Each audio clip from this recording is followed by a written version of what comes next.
what's going on, y'all? T-Bob here. And Jake as well. And you're about to watch a little OTB LSU. We're going to give you all the latest, greatest between LSU football, baseball, women's basketball, softball, and everything in between. Bottom line, if you want to talk Tigers, keep it locked, subscribe, like it, and we hope you enjoy it. So we got one more hour of OTB coming up. We got Nick Underhill coming on. We got our guy Deb Snow, Hold the Mayo. We got our Tay NFL story of the day. So a lot to still look forward to there. Jake, we mentioned, okay, two things I want to talk about. First, I don't really have any follow-ups here in terms of, like, I don't think this becomes a conversation, but these are some interesting numbers that LSU fans will be interested in. The Athletic did a write-up on the portal winners and losers over this offseason, and I don't know if I quite appreciated how good LSU's class is. So, yes, we know they were number one ranked or whatever, but LSU led the entire country with 8 top 100 transfers. So if you looked at the transfer portal, the top 100 players in said portal, obviously getting 8 of them basically means with hundreds of teams choosing to dip their toes in, you nearly got 10% of the players. No other FBS program has more than 6. Now, credit in the SEC, Ole Miss, Auburn, they had 6. Texas Tech had 6. Yeah. Sneaky big haul for the Big 12. But credit to LSU for doing such a good job in this portal period. And how about this? I thought this was a great number. 202 starts added to the roster. So you want to talk about proven experience, over 200 starts added to your roster with this portal haul. Yeah, that means you weren't star chasing in the portal like sometimes a lot of teams can do. Yeah. And LSU's done it. Other teams have done it. Hey, this guy was so good in high school. He was a 5-star, top 10 at his position. He's got 3 career starts. He's got 6 career catches. Well, sometimes, high school evaluators, they miss, just like they miss in the NFL, and you're, thinking this guy's going to be this, and he just turns out it's not for him. He's not that guy. A lot of teams will chase that guy in the portal.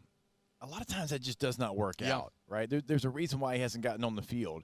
I want starts. I want production. I want a guy that has been through the fire. I want somebody that when we plug him in, we bring him in, he's going to be our guy from day one. And that's what they've done in this class. They haven't really gone out there and got a Denver Harris who we think maybe can be something because he was this in high school. And, look, I think he's on 2 schools past LSU. Really? Right? Yeah, I think so. I'm pretty sure he is.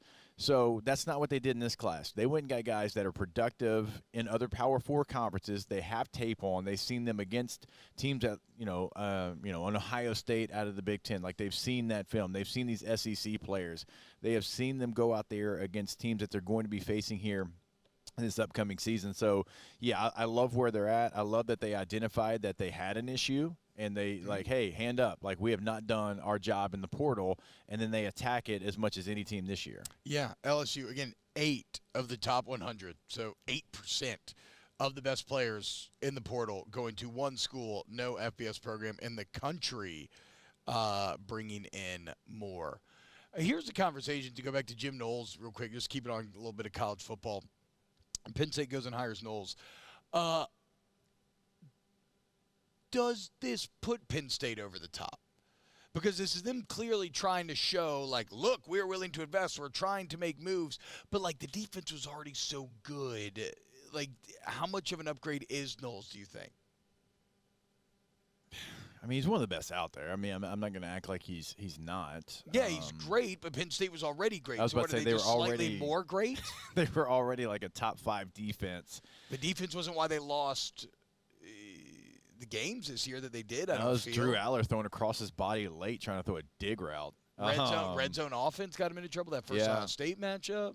So they're very creative on offense. They are, and we saw a lot of that this year. Tyler Warren alone, he's in Wildcat. He's lining up at center, and they got the Polecat offense out there against USC. But once everything kind of does become condensed, that offense changes because you can't do as many things. Yep. The window dressing changes. You can't have all the fun that they have between the 20s.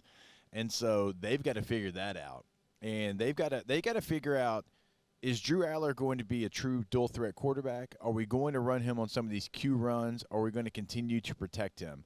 Because once their backup quarterback went into the transfer portal, like he was the guy that came in and he was the Q run guy. Well, then when he went into the portal, they just stopped doing it. And Drew Aller was sold to us as somebody that was a dual threat quarterback. And Sean Clifford couldn't do the things that Drew Aller could do.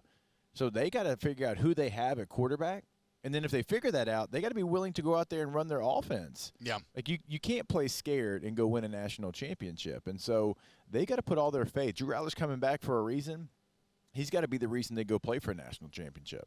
Wow, Jake, what incredible takes. I mean, those guys, they're just the best. I think so. And if you think so, again, hit the like button, subscribe, ring the bell so you get notifications when we post every single day here on OTB LSU.